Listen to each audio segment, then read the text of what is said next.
Hara Shankar Jai Jaishankar subscribe பண்ணுங்க.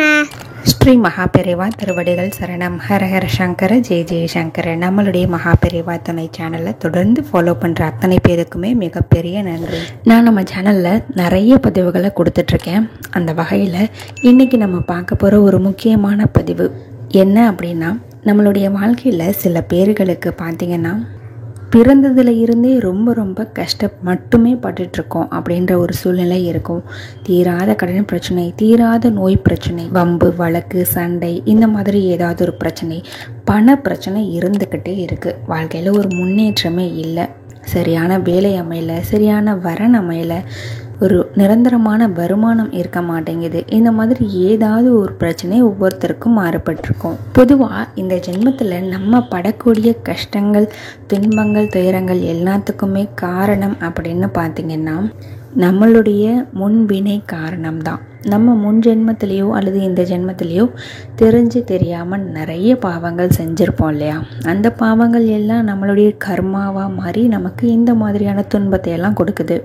இந்த மாதிரி நம்மளை தொடர்ந்து வரக்கூடிய தீய கர்ம வினைகளை, பாவங்களை நம்ம தொலைக்கணும் அப்படின்னா ஒரே ஒரு வழி மட்டும்தாங்க இருக்குது. நம்மளால் முடிஞ்ச வரைக்கும் மற்றவங்களுக்கு, அதாவது முடியாதவங்களுக்கு தான தர்மங்கள் பண்ணுறது மூலியமாக மட்டும்தான் நம்மளுடைய கர்ம வினைகளை நம்ம போக்கிக்க முடியும். நம்ம வாழ்க்கையில் எவ்வளவு தான தர்மங்கள் பண்ணுறோமோ அந்த அளவுக்கு நம்மளுடைய வாழ்க்கையில் நல்ல ஒரு முன்னேற்றமும் கிடைக்கும். அப்படி நம்ம பண்ணக்கூடிய தான தர்மங்கள் அப்படின்றது சில குறிப்பிட்ட நாள்களில் நம்ம பண்ணும் பொழுது அது பல மடங்கு நமக்கு உடனடியாக பலன் கொடுக்கக்கூடியதாகவும் இருக்கும். அந்த மாதிரியான சில நாட்களும் இருக்குது. பொதுவாக அவங்களுடைய பிறந்த நாளில் எல்லாருமே மற்றவங்களுக்கு ஹெல்ப் பண்ணுறது, அன்னதானம் பண்ணுறது, வஸ்திர தானம் பண்ணுறது, இந்த மாதிரி நிறைய விஷயங்கள் பண்ணுறதுண்டு.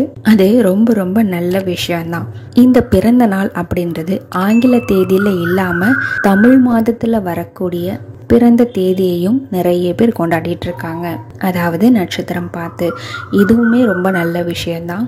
அதுலேயும் ரொம்ப குறிப்பிட்டு பார்த்தோம் அப்படின்னா நம்ம பிறந்த திதியை பிடித்தால் விதியை வெல்லலாம் அப்படின்ற ஒரு சாஸ்திர பழமொழியே இருக்குங்க. அந்த வகையில் நம்ம பிறந்த திதி என்னவோ அந்த திதியில் நம்ம வருஷத்துக்கு ஒரு முறையாக இருந்தாலும் சரி, அப்படி இல்லைனாலும் மாதம் வரக்கூடிய அந்த திதியிலையும் நம்மளால் முடிஞ்ச ஒரு தானத்தை, ஒரே ஒருத்தருக்கு அன்னதானம் பண்ணால் கூட போதுமானது, ஒரே ஒருத்தருக்கு வஸ்திர தானம் பண்ணாலே போதுமானது.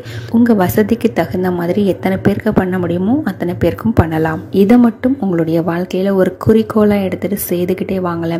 நிச்சயமாக உங்களுடைய எப்பேற்பட்ட கர்மாவாக இருந்தாலும் சரி, அது எல்லாமே உங்களை விட்டு நீங்கும். உங்களுக்கு ஒரு நல்ல பொருளாதார முன்னேற்றம், வாழ்க்கையில் அதிரடி மாற்றம் நிச்சயமாக கிடைக்கும். முயற்சி பண்ணி பாருங்கள். ஹரஹர சங்கர ஜெய் ஜெய்சங்கர்.